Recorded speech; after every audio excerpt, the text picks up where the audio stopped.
કારણ કે સુખદેવજી મહારાજના ગુરુ છે ને એ રાધાજી છે. અને સુખદેવજી મહારાજે રાધાજીની પાસેથી પ્રેમ લક્ષણા ભક્તિનો અનુભવ કર્યો અને પછી ભાગવતની કથા શરૂ કરી અને પરીક્ષિતને પછી ગતિ મળી છે. નકર પરીક્ષિત મહારાજ તો નિર્ગુણ બ્રહ્મને માનનારા પુરુષ હતા. એ સગુણમાં નહોતા, નિર્ગુણમાં હતા.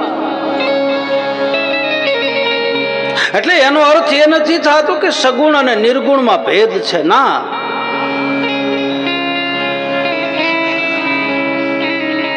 પેલા સગુણ આકાર જોઈ અને પછી તમે નિર્ગુણમાં જઈ શકો. આ રામદેવજી મહારાજની પહેલી મૂર્તિ છે અને મૂર્તિ પૂરી થયા પછી મૂર્તિને પૂરેપૂરું આપણે જાણી લઈ અને પછી તમે જ્યોતમાં જાઓ એટલે નિરાકાર થઈ જાય. સાકારમાંથી નિરાકાર. પેલા તો આકાર જોઈ, પેલા તો પ્રૂફ જોઈ, પ્લાન જોઈ. તમારી ભાષામાં ભણેલા ગણેલા એમ કે કઈ જમીન માથે મકાન બનાવવું હોય તો પેલા એનો પ્લાન લેવો પડે અને પ્લાનિંગ લીધા પછી એના ઉપર મકાન શરૂ થાય. એમાં મૂર્તિ છે, આ બધો આકાર છે, આ પ્લાન છે કે આ પ્રમાણેનું પરમાત્મા છે. અને ધીરે ધીરે ધીરે ધીરે ધીરે ધીરે એને નિરખતા નિરખતા એનામાં તદાકાર થતા થતા પછી તમે એક રૂપ બની જાઓ, પછી એના જેવા બની જાય. પછી મુझ में तुझ में इतना फर्क है, मैं नर हूं तू नारायण हूं. બ્રહ્માનંદ સ્વામી લખે.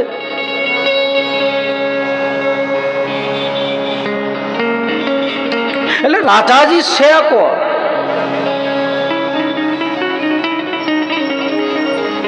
એક રાધારૂપી ગોપી હતા, એક રાધારૂપી ગા હતા, એક રાધારૂપી ઋષિ હતા, એક વૃષભ ભાનુના દીકરી રાધા હતા. એ 5 નામ ભાગવતની માલપા રાધાના આવે, પણ ભગવાન કૃષ્ણ જેની હારે તદાકાર હતા એ રાધાજી કોણ છે એ હજી સુધી કોઈને ખબર નથી. લ્યો,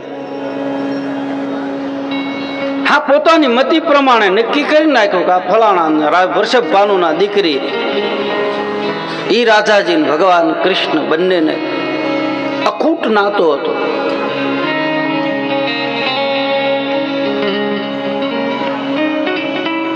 એક રાધા ને એક મીરા, આ બે એવી વ્યક્તિ છે.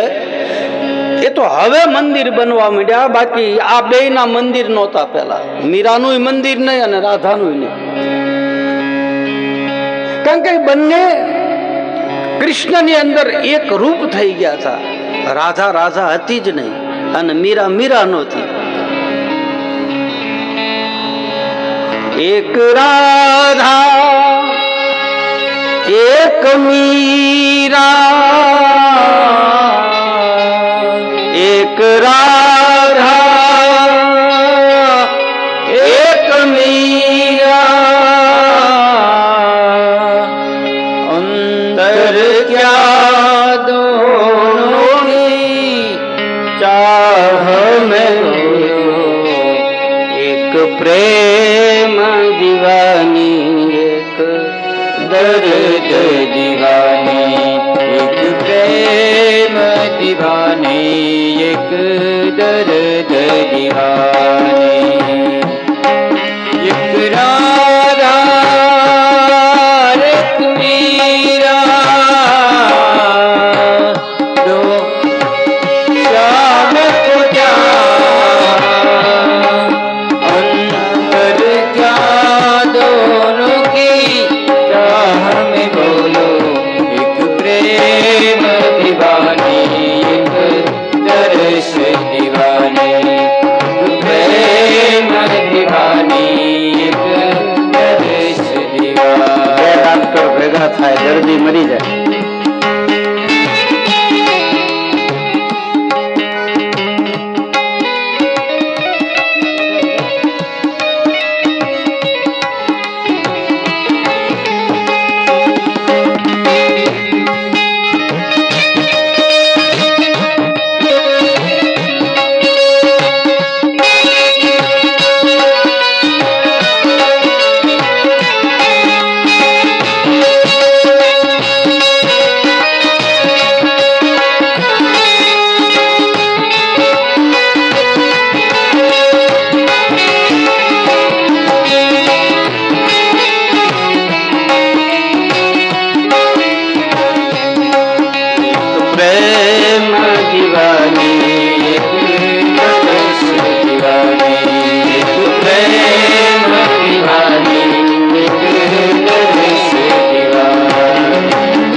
વસ્તુ છે.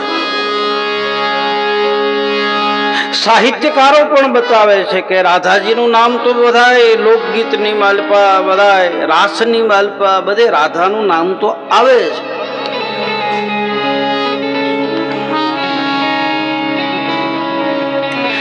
એક કવિને કોઈએ પૂછ્યું કે તમારું શું કહેવું છે, સાહિત્યકારો?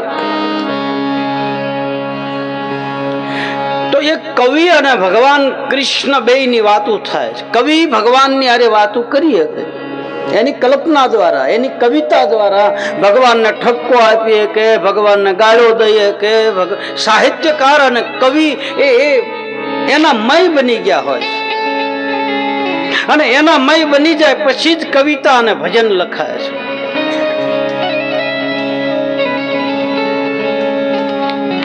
એટલે એક દિવસ ભગવાન કૃષ્ણને કવિએ પૂછ્યું કે હે ગોવિંદ, હે ગોપાલ, તને એક પ્રશ્ન પૂછું.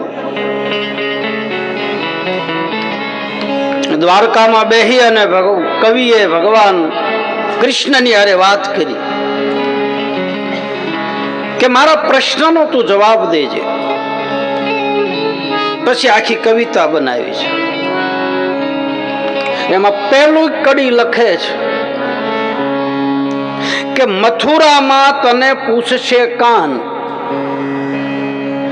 મથુરામાં તને પૂછશે કાન, ઓલી ગોકુળમાં કોણ હતી રાધા. મથુરામાં તને પૂછશે કાન, ઓલી ગોકુળમાં કોણ હતી રાધા, તો તું શું જવાબ દઈશ માધા? હે માધવ, તું શું જવાબ દઈશ? રાધા વીણ વાંસળીના વેણ નહીં વાગે, રાધાના પગલે તે વાયુ વંદરાવન. રાધા વીણ વાંસળીના વેણ નહીં વાગે, રાધાના પગલામાં તે વાયુ વંદરાવન. સિદ્ધને સોગંદ એવા ખાધા. ભગવાન કૃષ્ણએ કીધેલું હતું કે રાધા, તારા વગર હું વાંસળી વગાડીશ નહીં અને તને મૂકીને હું જઈશ નહીં. હવે આમાં કવિએ લખ્યું છે કે રાધા વીણ વાંસળીના વેણ નહીં વાગે, રાધાના પગલામાં તે વાયુ વંદરાવન. સિદ્ધને સોગંદ એવા ખાધા, એવા તે હું પડી ગયા વાંધા. સ્નેહમાં તે હોય કાંઈ હાંધા, તો તું હું જવાબ દઈશ માધા. આજ રાધા આઘી થઈ ગઈ, વાંસળી આઘી થઈ ગઈ, તું મથુરામાં જઈને બેઠો, આ બધાને તે મૂકી દીધા. સ્નેહમાં તે કાંઈ હાંધા હોય, પ્રેમમાં કાંઈ ગાંઠ્યું હોય, એ તો હળંગ દોરો હોય. કવિતા તો બહુ લાંબી છે. ભગવાનને મૂંઝવું આ કવિએ કે તું જવાબ દે, તો તું શું જવાબ દઈશ માધા? અને એમાં છેલ્લી કડીમાં ભગવાન કવિતાનો છેલ્લો જવાબ આપે છે કવિ કે હે કવિ, તું મને પૂછતો કે ગોકુળમાં કોણ હતી રાધા, તારે જાણવું છે? બોલે હા. તો હા ભાઈ, ગોકુળ, મથુરા અને વૃંદાવન ઈ મારે પહેરવાના છે વાઘા. ગોકુળ, મથુરા અને વૃંદાવન ઈ મારે પહેરવાના છે વાઘા. રાજીપો હોય તો રાખું એને અંગ ઉપર, નહીતર રાખું કાયમ એને આઘા.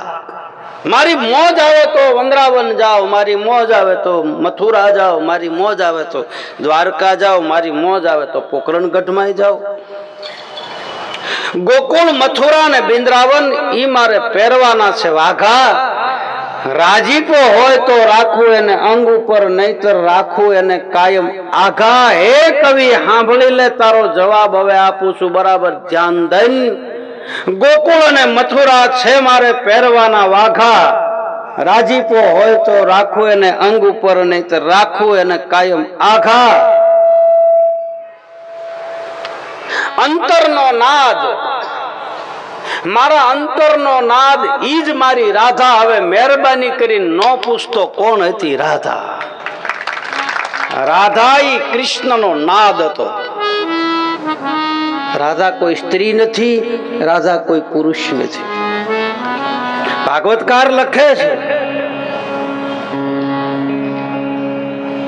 રાધા નામની ગોપી હતી, વૃષભ ભાનુના દીકરી, એ દોડતા આવ્યા છે. ભગવાન કૃષ્ણની સામે જોઈ અને ઉભા રહ્યા છે. રાધાજી હાથ જોડ્યા. ગોવિંદ, તું જા છો? બોલે હા. તારી નિશાની કઈ આવી? અમારે કઈક આધાર તો જોઈ ને, કઈ એના આધારે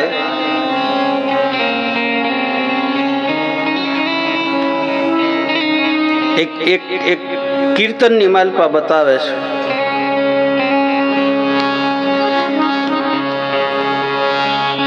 મથુરા જાઓ તો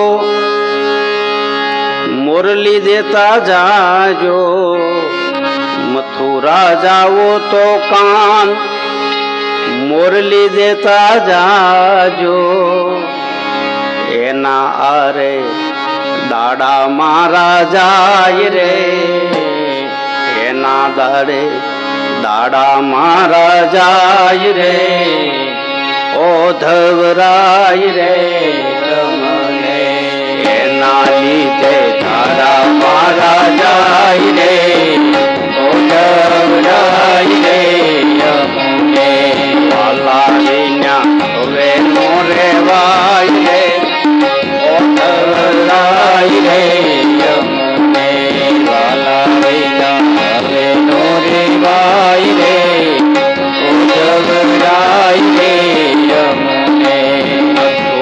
જાવો તો કાન મુરલી દેતા જાજો, મથુરા જાવો તો કાન મુરલી દેતા જાજો, મથુરા જાવો તો કાન મુરલી દેતા જાજો, મથુરા જાવો તો કાન મુરલી દેતા જાજો, એના લીધે દાડા મારા જાય રે, ઓ ધવરાય રે તમને, એના લીધે દાડા મારા જાય રે, ઓ ધવરાય રે અમને, વાલા વિના હવે નો રેવાય રે, ઓ ધવરાય રે, વાલા વિના હવે નો રેવાય રે, ઓ ધવરાય રે અમને, હરી વિના બેનલાનો વાય રે, ઓ ધવરાય રે અમને, હરી વિના બેનલાનો વાય રે, ઓ ધવરાય રે અમને, આ કાંઠે ગંગા વાલા ઓલા કાંઠે યમુના, આ કાંઠે ગંગા વાલા ઓલા કાંઠે યમુના, કાંઠે ગંગા વાલા ઓલા કાંઠે યમુના, કાંઠે ગંગા વાલા ઓલા કાંઠે યમુના, જમાતે કોઈ કામ છે અવતાર છે, વચ પાછી તો કોઈ કામ છે, ઓ ધવરાય રે અમને, આપીના પ્રેરણાનો પાય રે, ઓ ધવરાય રે, વાલા વિના પ્રેરણાનો પાય રે, ઓ ધવરાય રે અમને, હરી વિના હવે નો રેવાય રે, ઓ ધવરાય રે અમને, હરી વિના હવે નો રેવાય રે, ઓ ધવરાય રે અમને. ભગવાન કૃષ્ણ અને રાધાનો જે સંવાદ થાય ભાગવતમાં તો બહુ આપ્યો છે. એક બીજા કીર્તનમાં બતાવે છે, મુરલી તમે ક્યાં મૂકી આવ્યા ને એવું બધું આપે છે. બહુ મને બહુ કડી યાદ નથી, તને યાદ?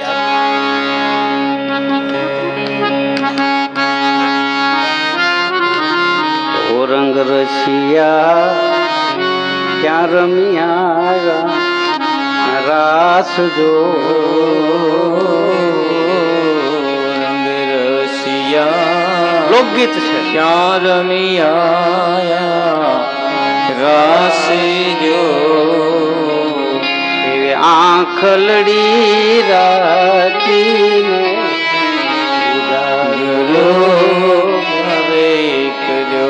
આ લોકગીતની માલપા પણ રાધાનું નામ આવે છે. આપણા સાહિત્યકારો આપણા લોકગીત આપણા કીર્તનમાં રાધા અને કૃષ્ણના જે કીર્તનો ગવાણા એટલા કોઈ ભગવાનના નથી ગવાણા. ડગલે પગલે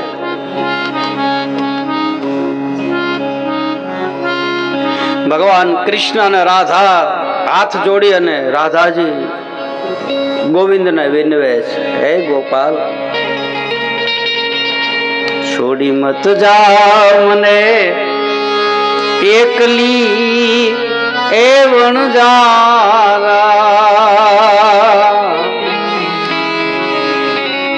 એ મન મેલી મત જા એ પરદેશમાં વણજારા, જીઓ વણજારા વણજારો એટલે આ શરીર આની અંદર રહેલું આત્મા થાય. આમ તો આ ભજન છે ને કાયાનું અને જીવનું ભજન છે, પણ આને પછી તમારે જ્યાં લગાડવું હોય ને લગાડી શકો. આ કાયા એમ કહે છે માલપા રહેલા જીવને કે હે જીવ છોડી મત જા મને એકલી વણજારા વાલ્યમના. કારણ કે આ જીવ છે ને વણજારા જેવો છે.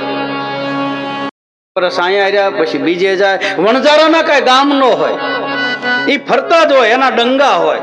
3 મહિના 4 મહિના એ એનો ઉસાળો લઈને પછી ફર્યા કરે, એના કઈ રહેઠાણ ન હોય. એટલે રાધાજી કહે છે મેં તારી હારે સંગ કર્યો, તારી હારે પ્રીત બાંધી, તારી હારે પ્રેમ કર્યો.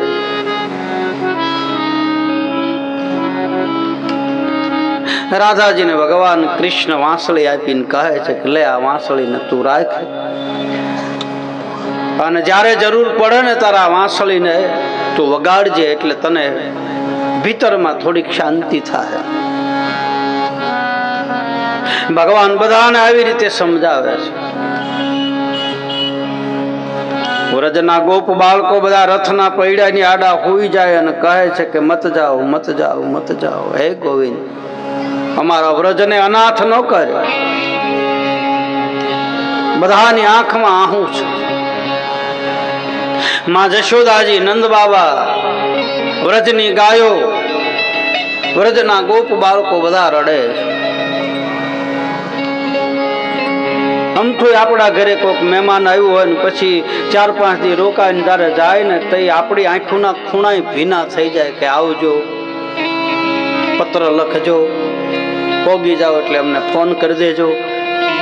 હવે એક સામાન્ય સંસારીના ઘરે જો મહેમાન આવતા હોય અને એની વિદાય થતી હોય અને જો આપણી આંખો ભીની થતી હોય તો આ તો જગતનો બાપ જાય આખું વંદરાવન રોવે.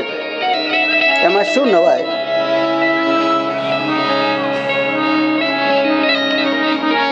માં જશોદાજી કૃષ્ણની સામે હાથ જોડ્યા છે. માં ગોવિંદ એક વાત કહું તને ભાઈ.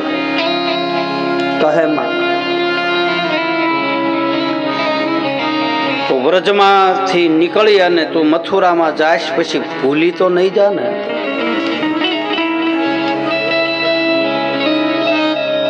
મેં તને દોરડે બાંધ્યો છો, મેં તારા ગાલ ખેંચ્યા છે. માં જશોદાને હવે ખબર પડી ગઈ કે આ મારો દીકરો નથી, આ જગતનો બાપ છે. અત્યાર સુધી ખબર નહોતી. અને મેં તમને પહેલા કીધું ને ભાઈ, જ્યાં સુધી ખબર ન હોય ને ત્યાં સુધી ભગવાન આપણી આજુબાજુમાં હોય. અને જેવી ખબર પડી એટલે વ્રજ મૂકીને નીકળી ગયો. આપણી આજુબાજુમાં હોય પરમાત્મા. જશોદાજી જાણી ગયા આ જગતનો બાપ છે. બેટા એક વાત કહું? કહે માં. તારે જે કેવું હોય કે. તું મથુરામાં ગયા પછી તું અમને ભૂલી જાય. કારણ માં જશોદાજી બહુ સરસ મજાની વાત કરે છે. આ રામદેવ કથાની માલપા કથા છે.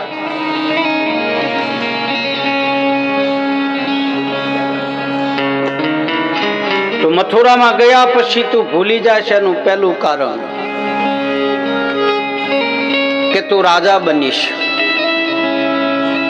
મથુરાના રાજા થયા છો, ગોવાળો ને ભૂલી ગયા છો. મથુરાના રાજા થયા છો, ગોવાળો ને ભૂલી ગયા છો. મને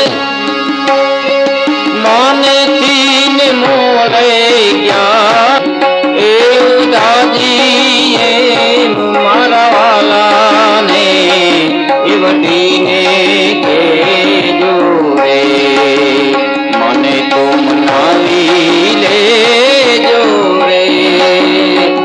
એ દાદી એ મારા વાલાને એ વટીને કેજો રે. મને તો મનાવી લેજો રે. એ દાદી એ મારા વાલાને એ વટીને કેજો રે.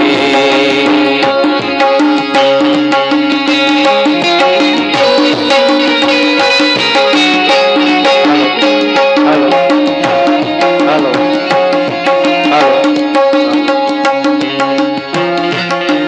રાજા થયા છો, ગોવાળો ને ભૂલી ગયા છો. મથુરાના રાજા થયા છો, ગોવાળો ને ભૂલી ગયા છો. માને તીર મોલે ગયા છો રે. એ ઓઢાજી એ મારા વાલાને એ વટીને કહેજો રે. માને તો મનાવી લેજો રે. એ ઓઢાજી એ મારા વાલાને એ વટીને કહેજો રે. લીમડીમાં દાસ મીઠો થયા. આ દાસ મીઠાનું ભજન છે. પિંજારા હતા, પિંજારા. એટલે ગાડલા ભરતા ને એ પિંજારા હતા. એના ગુરુ દામોદર દાસ બાપુ, નિંબાર્ક પરંપરા.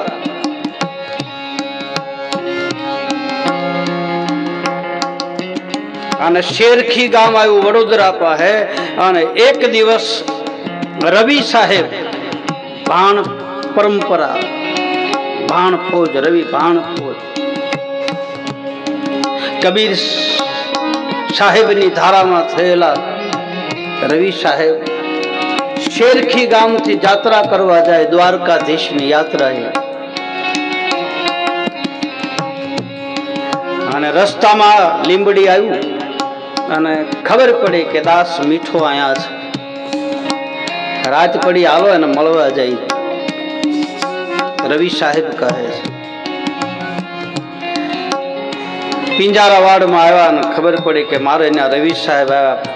પથાણા પથરાઈ ગયા. ગરીબ માણસ. તુલસીના ક્યારા મૂકી દીધા, ગુગલના ધૂપ કર્યા, સન્માન કર્યું. પધારો રવિ સાહેબ, તમે તો આખી ભાણ પરંપરાનો શિરમોર છો, તમે તો મુકુટ છો. મારે ન્યા ક્યાંથી? બે હામા હામા હાથ જોડ્યા. ચાર મિલે 66 ખીલે, વિષ રહે કર જોડ. હરિજન સે હરિજન મિલે, તેદી ખીલે 7 કરોડ. ચાર મિલે 66 ખીલે, વિષ રહે કર જોડ. હરિજન સે હરિજન મિલે, તેદી ખીલે 7 કરોડ. બે આંખો આપડીને બે સામે વાળાની પ્રેમી એ પ્રેમી મળે પછી બે ના હામા હામા હાથ જોડાય. 10 આંગળા એના 10 આપડા. ચાર મિલે 66 ખીલે, 32 દાંત આપણા ને 32 દાંત એના, મરક મરક આમ હસતા હોય. 4 મિલે 64 ખીલે, વિષ રહે કર જોર. હરિજન છે હરિજન મિલે તેથી ખીલે 7 કરોડ 3.5 કરોડ રૂવાડા મારા અને 3.5 કરોડ રૂવાડા તમારા. રોમ રોમ પ્રગટ થાય, આનંદ આવે.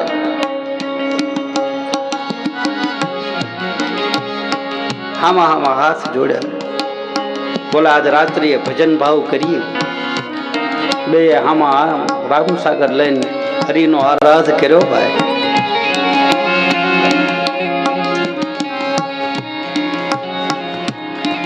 અને મીઠા ભગતે આ ભજન ઉપાડ્યું. એક વાર ગોકુળ આવો,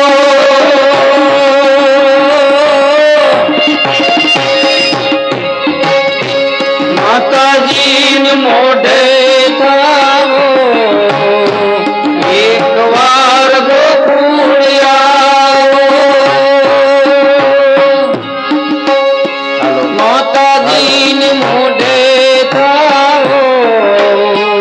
ગાયોને સંભાળી આવો રે, એ ઉધારીએ મારવાને વડીને કેજો રે, મને તો મારી લેજો રે, એ ઉધારીએ મારવાને વડીને કેજો રે, મને તો મનાવી લેજો રે, એ ઉધારીએ મારવાને વડીને કેજો રે.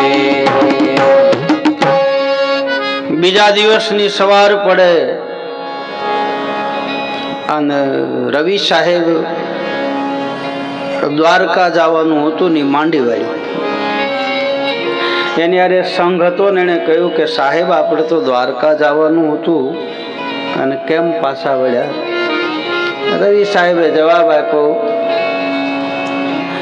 કે આપણે મીઠા ભગતના ઘરે ભજનમાં બેઠા હતા ને, અને ઈ જ્યારે ગાતો હતો ને ત્યારે એમાં મને દ્વારકા વાળો દેખાઈ ગયો. હવે ત્યાં જવાની જરૂર નથી. પાછો વળ્યો આખો સંઘ. આજ માં જશોદાજી આવો ભગવાનને કહે છે કે તું મથુરામાં જઈને ભૂલી જાય છે, તું અમને યાદ નહીં કરી.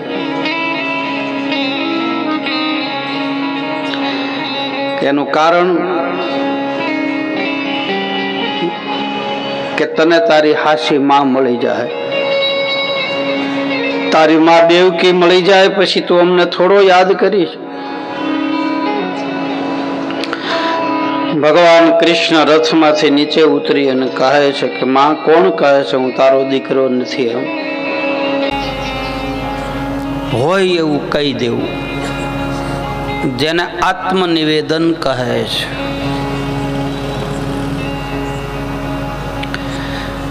આમાંથી ઘણી વાતો નીકળે. આપણે જો આમાં આને એક એક ભક્તિનો ફોડવા બેસી ને એમાંથી તો એમાંથી ઘણી ચર્ચા થાય.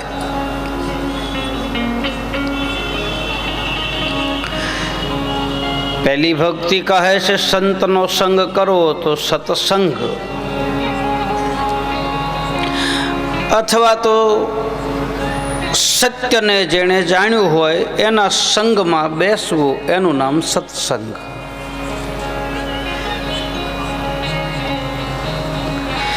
સત્સંગથી વિવેક જાગૃત થાય.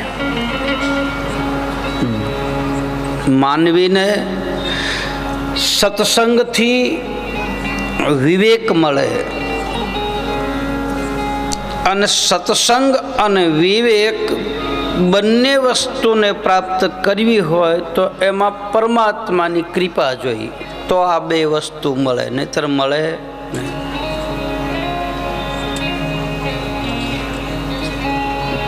બીનું સત્સંગ વિવેક ન હોય,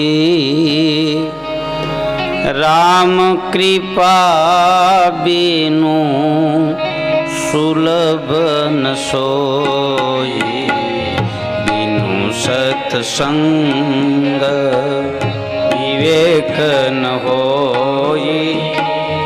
राम कृपा बिनु सुलभ न सोई, बिनु सत्संग विवेक न होई। राम कृपा बिनु सुलभ न सोई। सुंदरकांड में कथा है। विभीषणजी नी पासे जारे हनुमानजी महाराज आवे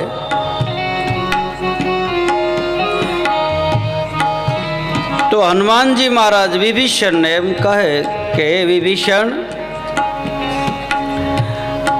तारो भाई जानकी जी नो अपहरण करीने लाव्यो छो तो ये जानकी जी क्या छे?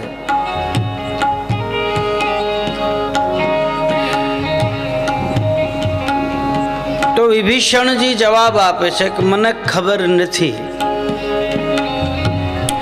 पछी हनुमान जी महाराज आखो परिचय आपे छे कि जानकी ए भगवान रामना पत्नी नथी, साक्षात भक्ति छे। अने विभीषण तारी लंका में भक्ति आई तो तने खबर नथी। अने पछी विभीषण जवाब आपे छे अब मोभा उस हनुमंता, बिनु हरि कृपा मिले नहीं संता। अब मोभा रोस हनुमंता, बिनु हरि कृपा मिले नहीं संता। हवे मने खबर पड़ी क्या भक्ति छे। तमारा जेवा संत मने बतावे तो ने। विभीषणे जवाब आप्यो तो सत्संग थी विवेक जागृत थाय, हारा नरसानु भान थाय एनु नाम विवेक। आ वस्तु हारी छे, आ वस्तु मोड़ी छे, आम न कराय, आम न जे आवु आपने खबर पड़ी जाए समझी लेवानुं कापड़ा में विवेक जागृत थयो। हारा नरसानु भान थाय आ कर्म कराय के आ न कराय एनी जेने जेने खबर पड़वा मळे। अने विवेक वाळो पुरुष हमेशा नम्र होय छे, एकदम एनी अंदर निर्मलता होय छे, कोमलता होय छे। અને ગંગા સતી પાનબાઈ કહે છે કે વચન વિવેકી જે નરને નારી પાનબાઈ એને બ્રહ્માદિક લાગે પાય। આમાં વચન અને વિવેક બે ભેગું કીધું। આમાં બીનું સત્સંગ વિવેક ન હોય એવું કીધું।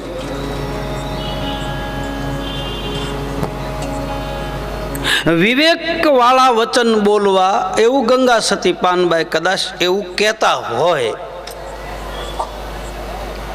आ तो आपणे एनो अर्थ करीए छीए। अने विवेक वाला पुरुषनी वाणी हमेशा विवेक भरी ज होय। एटले कहे छे वचन अने विवेक बेने भेगा लीधा। आया सत्संग वगर विवेक नो आवे। मूळ तो एकनु एक थयुं ने। सत्संग थाय, सत्संग थी विवेक जागृत थाय अने विवेक जागृत थाय तो एनी वाणी पण विवेक वाली बने अने वाणी विवेक वाली बने एटले वचन नो पाकोय बने। एकनु एक छे। संतोनी वाणी छे ने भाई बहु गूढ़ रहस्य वाले। एने एने विस्फोट करीने फोड़ीने खोलीने जोवो ने तो खबर पड़े। अणुबोम जेवी होय। एक साखी से ने कि गुरु गोविंद दोनों खड़े में किसी को लागू पाए, बलहारी गुरुदेव की तमे गोविंद दियो बताए। હવે એક સંતે આનો ઉલટો અર્થ કર્યો છે। गुरु गोविंद दोनों खड़े में किसी को लागू पाए, बलहारी गोविंद की के गुरु दियो बताए। आ चौपाई नो अर्थ थयो। अबमो भा भरोसा हनुमंता अन बिनु हरि कृपा मिले नहीं संता। हे गोविंद तारी कृपा होय तो गुरु मळे। साखी में एम बतावे के गुरु नी कृपा थी गोविंद मळे छे बे एक ज। गुरु गोविंद बे एक जानो। सतार बापू बतावे दास सतार। गुरु नी कृपा थाय तो गोविंद मळे अने गोविंद नी कृपा थाय तो गुरु मळे। छे तो बे एक नु एक ज। सताय गुरु नु स्थान ऊपर आप्युं छे। એટલે સત્સંગથી વિવેક જાગે। સત્સંગનો અર્થ શું થાય? જેણે સત્યનો સંગ કર્યો છે એના સંગમાં બેસી એનું નામ સત્સંગ। એ ભાઈ જે ઈ વસ્તુને જાણે છે અને એની નજીક આપણે બેસી અને આપણને કંઈક જાણવા મળે। અથવા તો બીજો એક રસ્તો કે કોઈ પણ મહાપુરુષ કે સંત પુરુષની પાસે ગયા અને એને જોઈ અને એની વાતો સાંભળી અને આપણા ભીતરની માલ પર થોડોક શાંતિનો અનુભવ થાય તો સમજી લેવાનું કે આ સત્સંગ। આપણું માયલો ઠેકડા મારતો બંધ થઈ જાય। જેણે સંગીનો સંગ કર્યો છે એનો સંગ તું કર, એને કહે છે સત્સંગ। આ તો છે જ। એનો અર્થ એ નથી કે આ ખોટું છે, નહીં, આ એક પ્રકારનો સત્સંગ છે। પણ આનો આધ્યાત્મિક માર્ગ ઉપર અર્થ એ થાય। આવી 9 પ્રકારની ભક્તિ એનો વિસ્ફોટ કરીને આપણે બોલવા જઈએ ને તો બીજા 9 દી થાય। એક ઉપર આપણે એક ભક્તિ ઉપર બોલવા જઈએ ને તો 9 દીમાં પૂરું ન થાય।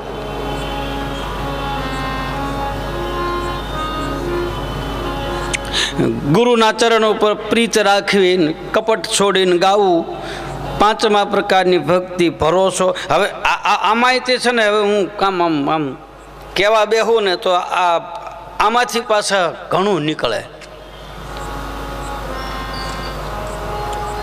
હવે આપણને ભરોસો રહેતો નથી એનું કારણ શું?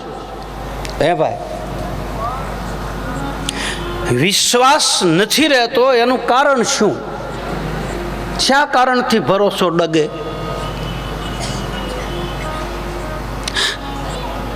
એના કારણો છે। એમાં પહેલું કારણ હું તમને બતાવું। પહેલું કારણ કે વિશ્વાસ ડગી જાય છે એનું પહેલું કારણ છે ભૂમિ દોષ। તમે ગમે એટલું ભજન કરો અને ગમે એવું તમે કર્મ કરો પણ એમાં કાંઈ પ્રકાશ ન પડે અને પછી એ ભૂમિ ઉપર બેઠા બેઠા તમે કાંઈક કરતા હો અને એમાં કાંઈ પ્રકાશ ન મળે તો એ તમારું જે ભજન કર્યું છે એનો દોષ નથી, એ ભૂમિનો દોષ। એટલે જ આપણે કોઈ પણ કાર્ય કરીએ એટલે પહેલાં ભૂમિનું પૂજન કરીએ છીએ। ભૂમિ દોષ એ પહેલું। એટલે આપણો વિશ્વાસ ડગી જાય। નથી ઘણા એમ કહેતા કે આ મકાનમાં કાંઈક છે, આ ભૂમિમાં કાંઈક છે, આ ઘરમાં કાંઈક છે, આ એક રૂમમાં અમે રહીએ તો એમાં શાંતિ રહેશે, આ રૂમમાં જાય તો અમારો દેકારો થાય, આ ઘરે અમારા ઘરવાળા આવે એટલે પાછા બહાર તો હો છે પણ ઘરે આવ્યા પછી માથાકૂટ કરે છે। આ બધા ભૂમિ દોષ છે ભાઈ।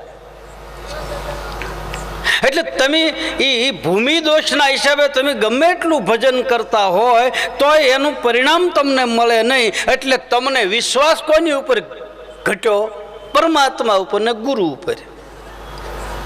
ગુરુએ આપેલું છે એના ઉપરથી ભરોસો તૂટી જાય કે ભાઈ એટલું અમે કર્યું છતાંય અમારે કાંઈ વળ્યું નહીં। પણ એ દોષ ભૂમિનો છે, એ ગુરુએ આપેલા મંત્રનો દોષ નથી। પહેલું કારણ। બીજું સંગ દોષ. એવા વ્યક્તિનો સંગ થઈ જાય ને તોય મારો ને તમારો ભરોસો તૂટી જાય. દાખલા તરીકે તમે કથા કીર્તનમાં સત્સંગમાં ભજનમાં જાતા હો ને પછી કોક તમને એવો વ્યક્તિ મળી જાય, પછી તમને એમ કે હવે ન્યા એમાં હું જાઉં, આવા તો બાવા નીકળ્યા જ કરે ને આવી તો કથાઓ હાલ્યા જ કરે ને, ન્યા બેહું એ કરતાં હાલને આપણે અહીં 3 પત્તી રમી કે હાલને આપણે કાંઈક બીજે જઈએ. તમારે આવવું હોય અને તમારા ભરોસાને તોડ્યો કોને? સામેવાળી વ્યક્તિએ, એનો સંગ થયો. એટલે ન્યા બેઠા પછી તમારું મન તો આમાં જ હોય કે ભાઈ આ કરતા તો ન્યા ગયો તો સારું. પણ ઓલો સંગ એવો છે, સંબંધ એવો છે, એટલે એ સંબંધ તૂટે નહીં. એટલે તમારો ભરોસો તોડો છો પણ સંબંધ તોડતા નથી. તમારે બેસવું હોય, તમને રસ લાગતો હોય, આમાં અમુક એવા છે ને મારી એટલામાં જ્યાં કથા હોય ને આવે છે, જ્યાં વગર આમંત્રણ એને એમ થઈ જાય બાપુની કથા ચાલો છે નિવેશ. જો એમાં કોઈ એને એવો મળી જાય તો રોકી રાખે, આજ નથી જવું, કાલ જાય છે, કાલ નહીં પ્રમદે. અને ત્યાં હું જાઉં એ બાપુ તો આવ્યા જ કરે. અને અહીં સુરતમાં તો બધા એમ જ કે આવા બાવા તો આવ્યા જ કરે, ઠેર ઠેર શેરીએ શેરીએ માંડવા નાખ્યા જ કરે. એટલે તમારો ભરોસો ડગી જાય. તમને એ જ વ્યક્તિ એમ કે તું એટલા સમયથી કથામાં જાતો ને એટલા સમયે મંદિરે જતા હતા, તમે બીજું કરીને તમે એટલા 12 બીજ ને પૂનમ તમે ભરી, તમને શું મળ્યું? એમ સામેવાળી વ્યક્તિ તમને આવું પૂછે એટલે તમારો ઓટોમેટિક ભરોસો તૂટી જાય કે ભાઈ તારી વાત હાચી, હું અહીં ગયો પણ મને કાંઈ મળ્યું નહીં. એટલે તમારો ભરોસો તૂટ્યો કોના ઉપરથી? પરમાત્મા ઉપરથી ને ગુરુએ આપેલી વસ્તુ ઉપરથી. એટલે તમને સદગુરુ પ્રત્યે, ધર્મ પ્રત્યે, ભગવાન પ્રત્યે અભાવો જાગૃત થયો સંગના હિસાબે.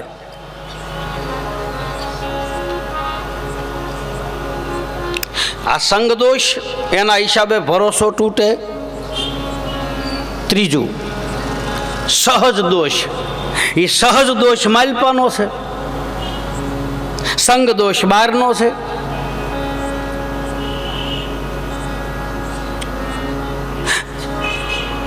વ્યવહારની દ્રષ્ટિએ દાખલા તરીકે મેં આ ભાઈને પત્રિકા આપી કે ભાઈ મારા ઘરે સત્યનારાયણ ભગવાનની કે ભાગવત કથા છે, તારે આવવું પડશે.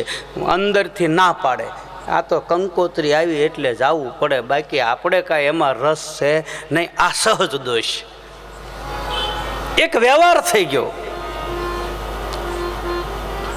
અને જઈએ તો 20 મિનિટે આપણે મોઢું દેખાડીને નીકળી જાય. ભરોસો નથી રહેતો. સહજ દોષ, જાઓ કે ન જાઓ, આમ કરું કે ન કરું. સંકલ્પ અને વિકલ્પ, ઘડીક સંકલ્પ થાય, ઘડીક પાછો મટી જાય. જાય અને ત્યાં જાય તો કદાચ પછી કોઈ મળે કે ન મળે તો વળી પાછું માલ પાસે એમ કે ના ના આપણે કંકોત્રી આવી છે, આપણે આમંત્રણ આવ્યું છે, આપણે મોઢું દેખાડીને વી આવીએ. આપણે ક્યાં ત્યાં 12 વાગ્યા સુધી પાટમાં બેહવું, ભજન તો આ ક્યાં કરશે બાપુ? આપણે શું જઈને આપણે બાપુની નજર સામે જઈએ, બાપુને એમ થાય કે આવી ગયા. આ સહજ દોષ. અને ચોથું, કારણો તો ઘણા છે પણ 4 કારણ હું આપું છું. ભરોસો તૂટી જાય એનું ચોથું કારણ છે સમય દોષ. મેં ન કહ્યું પેલા સંજોગ એવા ઊભા થઈ જાય. એક બાજુ ધર્મ હોય, એક બાજુ તમારો સ્નેહ હોય, એક બાજુ તમારો પ્રેમ હોય, એક બાજુ ધર્મ હોય. અને એવું ધર્મ સંકટ આવે તો તમે પ્રેમ રાખો કે ધર્મ રાખો? શું કરો? એ ભાઈ, તમારા સ્નેહનું બલિદાન આપો કે ધર્મનું બલિદાન આપો? હા, શું કરો? ભગવાન કરે ને તમારે એવા કોઈ ધર્મ સંકટ ન આવે, પણ ઇનકેસ એવા ધર્મ સંકટ આવી ગયા હોય તો તમે ધર્મને પકડો કે સ્નેહને પકડો? હા, કોક તો કયો. હા, ધર્મને. આ બધાએ શું પકડ્યું છે? ધર્મ પકડ્યો, એના સ્નેહ નથી. એના સ્નેહ હોતો તો રામને માં કૌશલ્યા વનમાં ન જવા દે, કારણ કે રામને ઉપર એ કેટલો બધો સ્નેહ હતો, આખી અયોધ્યા રોતી હતી.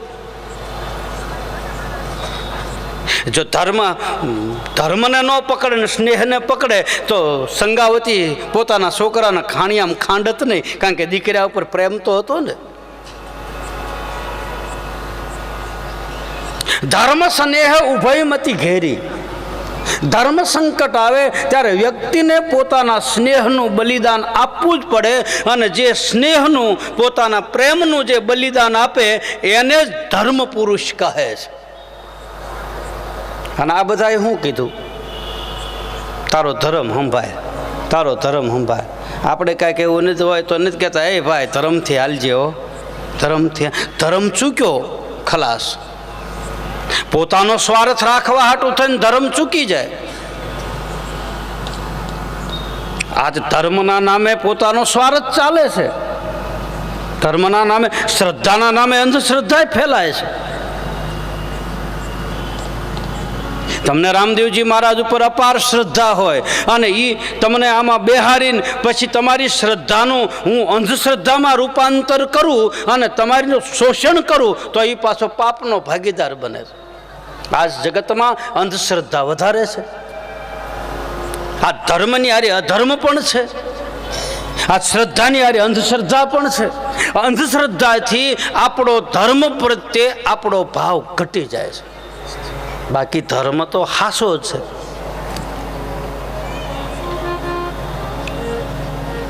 શ્રદ્ધાનું શોષણ ન થવું જોઈએ. એની શ્રદ્ધા પરિપક્વ થવી જોઈએ ને. એની શ્રદ્ધા આપણે પાકે એવું કરવું પડે.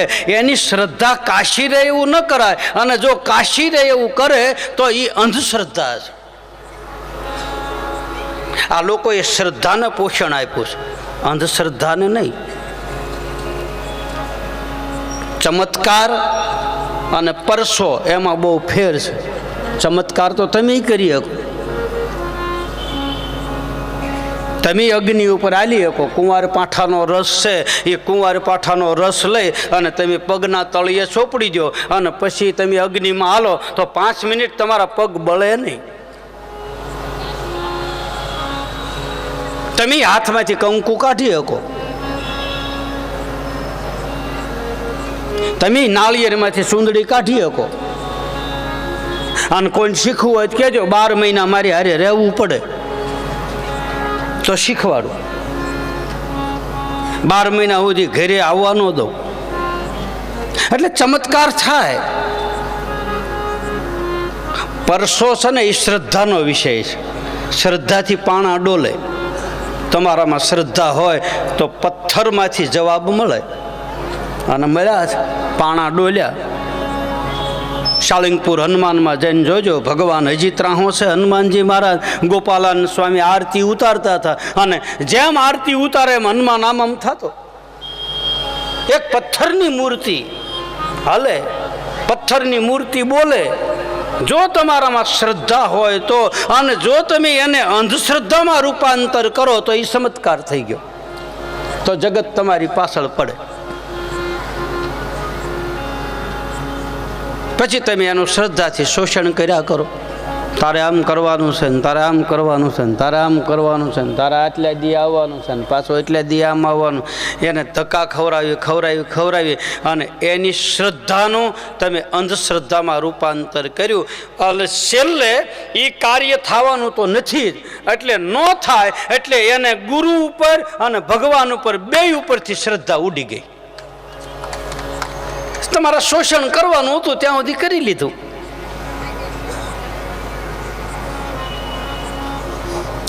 વકીલ છે ને, વકીલ એ મુદત નોખી પાડ્યા કરે. મુદત નાખ્યા કરે, પછી કોર્ટમાં હાજર કરે, વળી પાછી મુદત નાખે, વળી પાછી મુદત નાખે. પછી છેલ્લે આપણે એમ કહીને કે ભાઈ હવે સાહેબ કાંઈક કરો, હવે કાંઈ રહ્યું નથી, તારે એ શું કે ખબર, તો હવે સમાધાન કરી નાખો. પણ તારે પહેલાં કેવું હતું ને, ખર્ચી તો નાખ્યા પહેલાં. એમ અંધશ્રદ્ધા વાળો એ પુરુષને ખેંચી ખેંચીને મુદતું નાખ્યા કરે, અને મુદતું નાખ્યા કરે ને પછી ઓલાની પાસે કાંઈ ન હોય ત્યારે ઓલો અધર્મ ફેલાવનારો પુરુષ એમ કે તો હવે આપણે સમાધાન તો છૂટાછેડા કરી નાખો, તો તુંય છૂટો અને મારી દેવય છોટીને હુંય છૂટો. રામદેવજી મહારાજે આ અંધશ્રદ્ધાને દૂર કરવા માટે અવતાર લીધો છે ભાઈ. એટલે ભરોસો નથી રહેતો એનું કારણ છે, પહેલું કારણ તો સંગદોષ, ભૂમિ દોષ, બીજું કારણ સંગદોષ, ત્રીજો સહજ દોષ અને ચોથું સમય દોષ. હવે આ દોષને કાઢવાના હું ટૂંકમાં તમને એના રસ્તા બતાવી દઉં કે ભૂમિ દોષ કાઢવો હોય તો શું કરવું પડે. તો ભૂમિ દોષ કાઢવો હોય તો એ ભૂમિ ઉપર તમારે જપ કરવો પડે. ગુરુએ આપેલા મંત્રનો જપ કરો, હરિના નામનો જપ કરો, રામ નામનો જપ, કોઈ પણ મંત્રનો તમે ભૂમિ ઉપર બેહીને જપ કરો એટલે એ ભૂમિ એની મેળા એ શુદ્ધ થાય છે, એ ભૂમિ દોષ નીકળી જાય. સંગ દોષ કાઢવા માટે શું કરવું પડે? તમે એને કહી શકતા ન હો, તમારા ઘરે બરોબરી આવીને બેહતો હોય, તમને ગમતું ન હોય અને છતાંય સંબંધના હિસાબે તમે ના પાડી શકતા ન હો, તો એનાથી સારો વ્યક્તિ હોય ને એની હારે બેહવાનું શરૂ કરો એટલે ઓલો આપોઆપ નીકળી જાય. તમારે નાઈ નહીં પાડવી પડે, કારણ કે એ દુર્ગુણ છે. તમે સદગુણના સંગમાં બેહો એટલે દુર્ગુણ એની મેળાએ ભાગવા માંડે. એથી સારો વ્યક્તિ હોય એની હારે બેસી જાઓ.